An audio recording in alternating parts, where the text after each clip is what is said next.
Exactly 15 before the hour. Welcome back to News Talk and our conversation this time with Tom Threlkeld, editor-in-chief of the DC Pro Sports Report. Find him and the great work that he and his team do online at dcprosportsreport.com.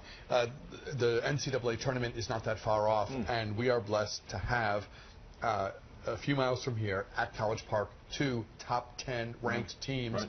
The Maryland men's last in the most recent snapshot by AP. The AP top 25 poll puts the Terps at 6, the men at 6, the women at 5. Exciting times if you're a hoops fan in College Park. Yeah, it really is. And I think that there's a lot of attention on Maryland, and it's nice because the attention on Maryland football has been so bad, so bad in recent years. It's nice to know that the school is really good at something athletically, and that this move to the new conference, out of the ACC, out of this basketball-heavy conference, into a football-heavy conference, they're really doing well. I mean, they're second in the Big Ten and have a really good chance to win the Big Ten. And my prediction is if they do win the Big Ten, they will be a #1 seed. Think about that. The Maryland Terrapins, a #1 seed, that can happen. And we are not far removed from those dreary down years where I think where Maryland didn't get, where the men did not get invited. Right, they missed the tournament, absolutely. And I think where they missed the NIT. That's right.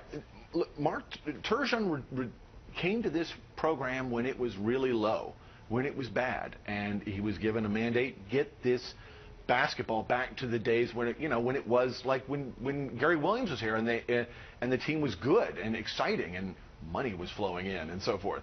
And Turgeon has done it. I mean, they're a fun team, an exciting team. Anything can happen. They have they have a good combination of experience, and youth. And they've got great size. Now they play again on Thursday against Minnesota. It's coming back after that very disappointing loss to Wisconsin. They will play without Diamond Stone. He was suspended for that very nasty shot he took in the Wisconsin game. He was suspended by the team, which I think was appropriate, and he and the whole organization apologized to Wisconsin, and I thought that was good. But I mean, that was a bad game by Maryland. But Maryland, let me tell you, they can really turn it around. They have at least 3 guys who I think could go to the NBA in the starting lineup right now. The big key for them is stopping the turnovers. They are one of the worst teams in the league at taking care of the ball. They commit a turnover about once out of every 5 possessions, which I believe is 245th in the nation. 240. That's really, really bad for to translate it. And they need to do a much better job of taking care of the ball. A lot of that falls on Melo Trimble, obviously, their leading scorer, their leader of the team.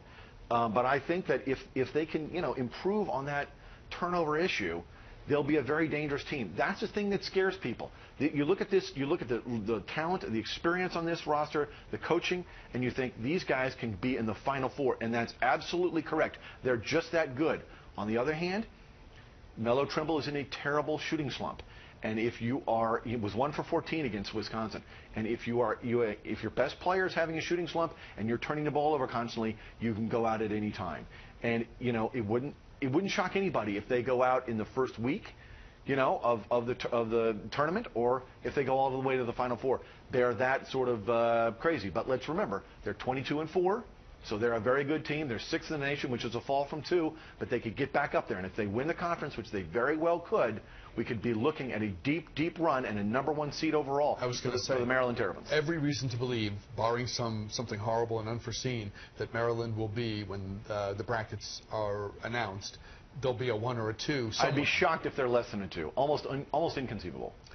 So very cool things happening there. A couple minutes left.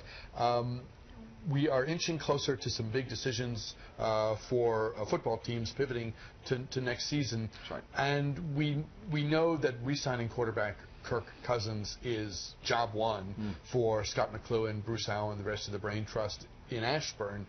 I guess the remaining issue is, do they reach a deal, or does the team end up sort of having to use its franchise tag to keep this quarterback who just had his breakout performance year in the season just completed on hand for the seasons to come?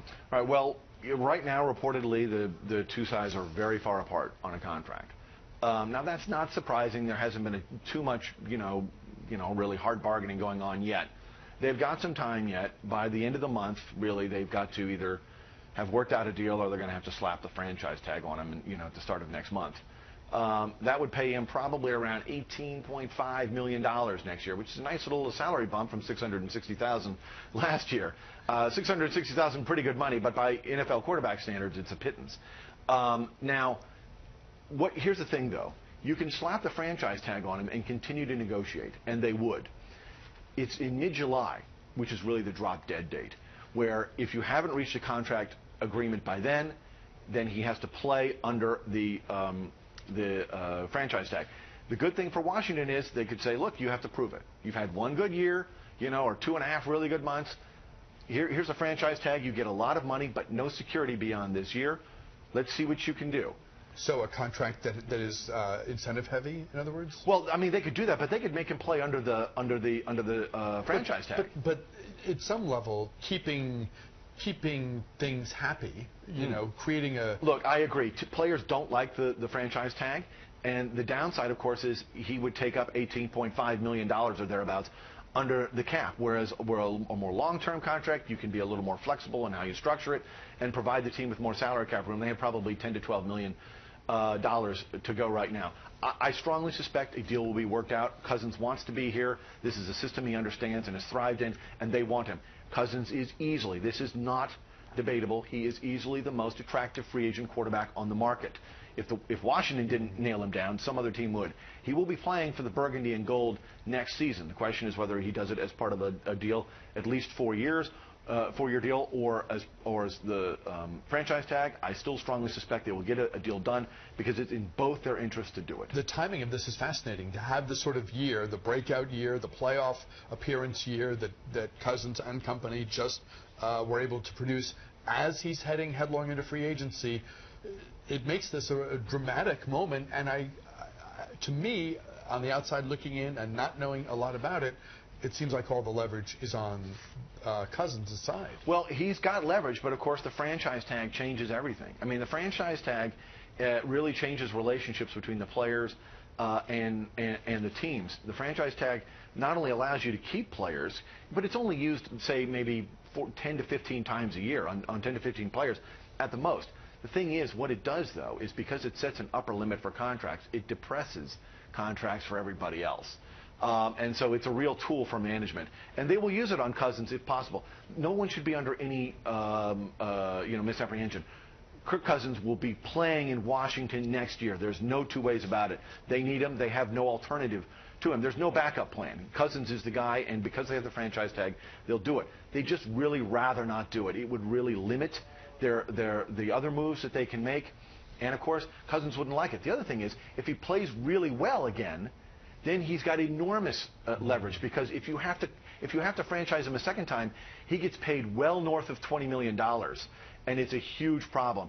He would have much more leverage if they franchise him and he plays really well again. The team would like to avoid that. They'd like to get a deal done, and I strongly suspect they will. I think there's a 75% chance that they get a deal done, if not by March 1st, then by July 15th. Tom Trelkeld of the DC Pro Sports Report. Always great having you here. Thank you so much. We'll talk about Peyton Manning next time because, well, in a word, wow. Yeah. Tom Trelkeld, thanks so much. We'll step aside. We're back, though.